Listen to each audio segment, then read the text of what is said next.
ټرمپ وایي که واکسین جوړ هم نشي کرونا ناروغي خپله له منځه ځي. نن ویډیو کې مو درته د امریکا د ولسمشر ډونالډ ټرمپ خبرې راوړي.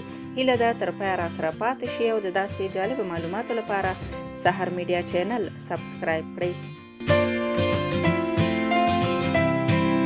د امریکا ولسمشر ډونالډ ټرمپ ویلي کرونا ناروغي هم لکه د نورو شیانو په څیر مري او که واکسین ورته جوړ هم نشي دغه ناروغي خپله له منځه ځي.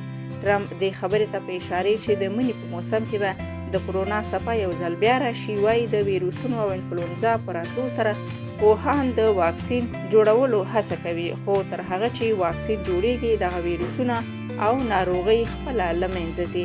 ټرمپ داسې مهال د کرونا ناروغۍ لپاره د واکسینو د اړتیا پر شتون خبرې کوي چې په امریکا کې د الرژۍ د ملي موسسې مشر انتوني فاوچي د واکسینو پر جوړولو بیا ټینګار کړی او وایي که د کرونا ویروس لپاره واکسین جوړ نشي هیڅکله به له منځه لاړ نشي.